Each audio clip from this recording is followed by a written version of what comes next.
Hello అండి, అందరు ఎలా ఉన్నారు? Welcome back to my channel Palaharala Bandi. నేను మీ శిరీష. ఈరోజు నేను వరలక్ష్మి వ్రతం సందర్భంగా మనం కంపల్సరీగా చేసుకునే 2 రకాల ప్రసాదాలు చూపిస్తున్నానండి. ఫస్ట్ది వచ్చేసి పూర్ణం బూరెలు. ఇవైతే అమ్మవారికి వాయనం ఇవ్వాలి కాబట్టి కంపల్సరీగా చేసేసుకోవాలి. ఇప్పుడు ఒక గిన్నెలో 1 కప్పు పచ్చెనపప్పు వేసి వాటర్ పోసి శుభ్రంగా 2-3 సార్లు వాష్ చేసుకుంటే సరిపోతుందండి. తర్వాత ఒక పెద్ద గ్లాస్ వాటర్ పోసి మూత పెట్టేసి నైట్ అంతా నానబెట్టుకోవాలి. నైట్ అంతా నానబెట్టుకుంటే మనం పొద్దున్నే లేవగానే తొందరగా అయిపోతాయండి పళ్ళు అనేవి. ఇప్పుడు ఇంకో గిన్నెలో అదే కప్పుతో 1 కప్పు మినపప్పు, 1 కప్పు మామూలు బియ్యం అయితే వేస్తున్నానండి. మీ దగ్గర రేషన్ బియ్యం ఉంటే అవి వేసుకోండి, అవైతే టేస్ట్ ఇంకా బాగుంటాయి. వాటర్ పోసి శుభ్రంగా 3-4 సార్లు వాష్ చేసేసుకుంటే సరిపోతుంది. ఇప్పుడు ఇంకో పెద్ద గ్లాస్ వాటర్ పోసేసి మూత పెట్టేసి నైట్ అంతా నాననివ్వాలి. మార్నింగ్ లేవగానే మనం స్నానం చేసేసి ఫస్ట్ అయితే ఇది మిక్సీ పట్టేసుకోవాలండి. ఇప్పుడు మిక్సీ జార్లో నానబెట్టుకున్న మినప్పప్పు బియ్యం వేసేసి చిన్న గ్లాస్ వాటర్ పోసి మూత పెట్టేసి వీలంత మెత్తగా గ్రైండ్ చేసుకోవాలి. వాటర్ అనేది చూసుకుంటూ పోసుకోండి, పల్చగా అయిందంటే ప్రాబ్లం అవుతుంది. ఒకవేళ మీకు పల్చగా అయిందనిపిస్తే కొంచెము మైదా పిండి ఉంటుంది కదా, అది కలిపేసుకోండి, సరిపోతుంది. ఇప్పుడు మిక్సీ పట్టుకున్న మిశ్రమాన్ని ఒక గిన్నెలో వేసేసి కొంచెం సాల్ట్, 1 పించ్ సోడా ఉప్పు వేసి బాగా కలిపేసుకొని మూత పెట్టేసి 2 గంటల సేపు పక్కన పెట్టుకోవాలండి. కొంచెం పులిస్తేనే బాగుంటుందన్నమాట. ఈలోపు మనం మిగతా ప్రాసెస్ అంతా చేసుకోవచ్చు. ఇప్పుడు కుక్కర్లో నానబెట్టుకున్న పచ్చెనపప్పు అయితే వేస్తున్నానండి. దీంట్లో చిన్న గ్లాస్ వాటర్ అయితే పోస్తున్నాను. మూత పెట్టేసి స్టవ్ మీద పెట్టి మీడియం ఫ్లేమ్లో 4 విజిల్స్ రానివ్వండి, సరిపోతుంది. ఇప్పుడు 4 విజిల్స్ వచ్చిన తర్వాత మూత తీసేసి ఇలా స్ట్రైనర్లో వడగట్టుకోవాలండి. నేను ఎక్కువ వాటర్ పోయలేదు కాబట్టి ఎక్కువ వాటర్ రాలేదు. కొంచెం ఎక్కువ వాటర్ అయినా అనుకోండి, రసం కానీ మనం సాంబార్ కానీ పెట్టుకుంటాం కదా, వాటిల్లో పోసుకోవచ్చు.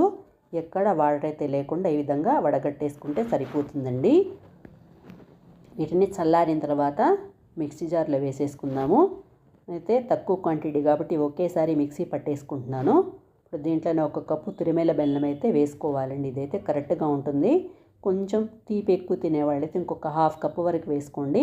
మూత పెట్టేసి వీలైనంత మెత్తగా గ్రైండ్ చేసుకోండి. కొంచెం గట్టిగా అయిందనిపిస్తే కొంచెం వాటర్ పోసుకోండి, ఎక్కువైతే పోసుకోవద్దు. కన్సిస్టెన్సీ ఈ విధంగా ఉండేట్టు చూసుకోండి.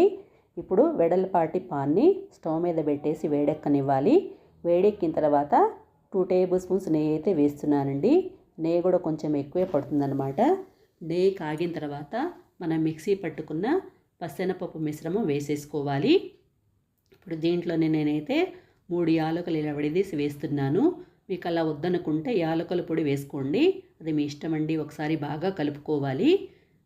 మనం బెల్లం వేసాం కాబట్టి వేడికి కరిగి దగ్గర పడేంత వరకు మధ్య మధ్యలో నెయ్యి వేసుకుంటూ స్టవ్ మీద పెట్టేసి ఉడికించుకోవాలండి. చూసారా, కన్సిస్టెన్సీ ఈ విధంగా రావాలన్నమాట.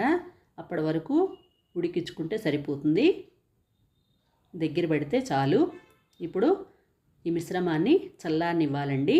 చల్లారిన తర్వాత ఒకసారి బాగా మిక్స్ చేసేసుకొని చేతికి నెయ్యి అప్లై చేసుకుంటూ మీకు కావాల్సిన సైజులో ఉండలు చేసుకోండి, సరిపోతుంది. మరీ పెద్దవి కాకుండా మరీ చిన్నవి కాకుండా మీడియం సైజులో చేసుకోండి.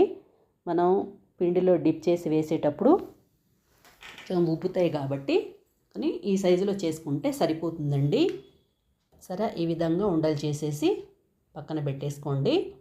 నాకైతే ఇక్కడ ఒక 10-12 ఉండలు వచ్చినట్టున్నాయండి.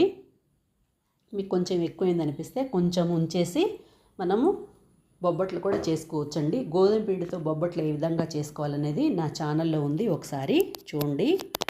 అది ఇంకో ప్రసాదంగా కూడా ఉంటుందన్నమాట. చూసారా, ఈ విధంగా చేతికి నెయ్యి అప్లై చేసుకుంటే ఈ విధంగా ఉండలు చేసి పక్కన పెట్టేసుకున్నాను. ఇప్పుడు ఈ పిండిని ఒకసారి బాగా కలిపేసుకుందాము. కలిపేసుకున్న తర్వాత డీప్ ఫ్రై సరిపడా నూనె పెట్టేసి నూనె కాగనివ్వాలండి. ఇక్కడ చిన్న టిప్ అండి, నూనె కాగేటప్పుడు ఫ్లేమ్ని హైలో పెట్టుకొని నూనె కాగిన తర్వాత మీడియం ఫ్లేమ్లో పెట్టుకొని ఇవన్నీ వేసి వేయించుకోండి. నేనైతే స్పూన్తో ఇలా డిప్ చేసి వేస్తున్నానండి, నాకు అలా చేత కావట్లేదు. నేనైతే మామూలుగా ఇలా చేత్తో వేసేసుకుంటాను. మీ ఇష్టం అండి, మీకు ఏ విధంగా చేతనైతే ఆ విధంగా వేసుకోండి. ఈ బాణలకి మనం తీసుకున్న నూనెకి ఎన్ని పడతాయి అన్ని వేసుకోండి. నాకైతే ఒక 7 నుంచి 8 వరకు పట్టాయి అన్నమాట. రెండు వైపులా గోల్డెన్ బ్రౌన్ కలర్ వచ్చేంత వరకు వేయించేసుకుంటే పూర్ణం బూరెలు రెడీ అయిపోతాయండి. ఇక్కడ చిన్న టిప్ చెప్పాలండి, మనం పూర్ణం బూరెలు చేసేటప్పుడు లాస్ట్లో చేసుకోండి. ఎందుకంటే మనం వడలు కానీ బజ్జీలు కానీ చేసుకున్నాం అనుకోండి, తర్వాత చేసుకుంటే సరిపోతుంది పూర్ణాలు అనేవి. ఎందుకంటే మనం ఎంత జాగ్రత్తగా చేసినా కూడా ఒక్కటన్నా పగులుతుంది. అందుకని ఇప్పుడు పూర్ణం బూరెలు రెడీ అయిపోయినాయి కదా. ఇంకో ప్రసాదం వచ్చేసి బెల్ల పరమాన్నం అండి. ఇది కూడా కరెక్ట్ కొలతలతో చేశారనుకోండి గట్టిగా అవ్వకుండా బాగా ఉంటుందన్నమాట. ఒక గిన్నెలో చిన్న కప్పు బియ్యం అయితే వేస్తున్నానండి. చూసుకొని వేసుకోండి. ఇదైతే కొంచెం క్వాంటిటీ వేసినా కూడా చాలా అవుతుందన్నమాట. మనం బెల్లం వేస్తాము, వాటర్ పోస్తాము, ఇంకా పాలు పోస్తాం కాబట్టి అందుకని మీ ఇంట్లో ఉండే వాళ్ళని బట్టి తినేదాన్ని బట్టి కప్పు ఎంచుకోండి. వాటర్ శుభ్రంగా వాష్ చేసేసుకున్నాం కదా. ఇప్పుడు నేనైతే డైరెక్ట్గానే ఒక కప్పు బియ్యానికి 3 కప్పుల వాటర్ అయితే పోస్తున్నానండి. ఇదైతే కరెక్ట్గా ఉంటుందన్నమాట. 3 కప్పుల వాటర్ పోసేసి మూత పెట్టేసి ఒక అరగంట సేపు నానబెట్టేసుకొని సరిపోతుంది. నేనైతే విడిగా ఉడికించుకుంటాను కాబట్టి అరగంట సేపు నానబెట్టేసుకుంటున్నాను. ఒకవేళ మీరు విడిగా కాకుండా కుక్కర్లో పెట్టుకునేటైతే నానబెట్టుకోకుండా డైరెక్ట్గా వేసుకోవచ్చు. ఇప్పుడు ఇంకో గిన్నె తీసుకుని దాంట్లో ఇందాక వాటర్ పోసి నానబెట్టాను కదా, ఆ వాటర్ పోసేసి 2 కప్పుల పాలు పోసి ఈ విధంగా మరగనివ్వాలి.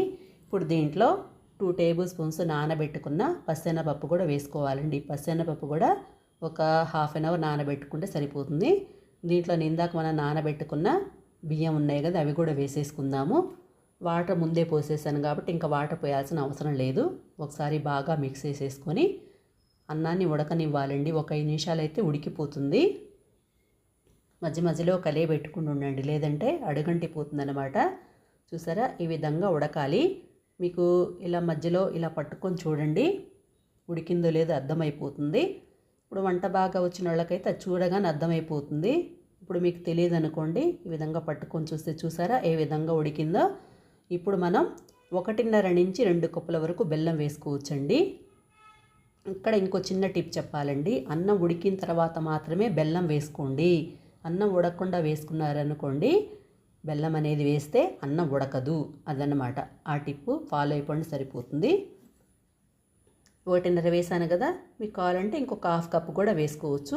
ఇప్పుడు ఒకసారి మిక్స్ చేసేసుకుని దీన్ని కూడా ఒక 5 నిమిషాల పాటు ఉడికించుకోవాలండి. ఇక్కడ ఒక బిట్ మిస్ అయిపోయింది, చిన్న కప్పు నూనె వేసేసుకోండి, సారీ అండి నెయ్యి వేసుకోండి. నెయ్యి వేసి ఒకసారి ఈ విధంగా కలిపేసుకోండి. ఇదిగోండి కన్సిస్టెన్సీ ఈ విధంగా వచ్చేసింది కదా, ఇదేంటి కరెక్ట్ కొలత మనకి. ఇప్పుడు స్టవ్ వెలిగించి చిన్న పాన్ పెట్టి వేడెక్కిన తర్వాత 2 టేబుల్ స్పూన్స్ నెయ్యి అయితే వేస్తున్నానండి. నెయ్యి కాగిన తర్వాత 1 టేబుల్ స్పూన్ కిస్మిస్, 1 టేబుల్ స్పూన్ జీడిపప్పు వేసి రెండింటిని కలర్ మారేంత వరకు వేయించుకోవాలండి. దీంతోపాటు 3 యాలకులు ఇలా విడదీసి వేస్తున్నాను. జీడిపప్పు కొంచెం వేగుతుంది అంటే కలర్ మారుతుంది, కిస్మిస్ అయితే ఇలా ఉబ్బుతాయి అనమాట. ఇప్పుడు బాగా వేగినట్టు చూసారా, ఈ విధంగా రావాలన్నమాట. ఇప్పుడు వీటిని పరమాన్నంలో కలిపేసుకుంటే బెల్ల పరమాన్నం రెడీ అయిపోయిందండి. చూసారా, 2 రకాల ప్రసాదాలు ఈ విధంగా ఈజీగా చేసుకోవచ్చు. మీకు నచ్చితే లైక్ చేయండి, షేర్ చేయండి, సబ్స్క్రైబ్ చేయడం మాత్రం మర్చిపోవద్దు. మీరైతే కంపల్సరీగా ఇవి చేసుకుంటారో లేదో కామెంట్ చేయండి. ప్లీజ్ లైక్ అయితే ఇవ్వండి అబ్బా. Thank you for watching.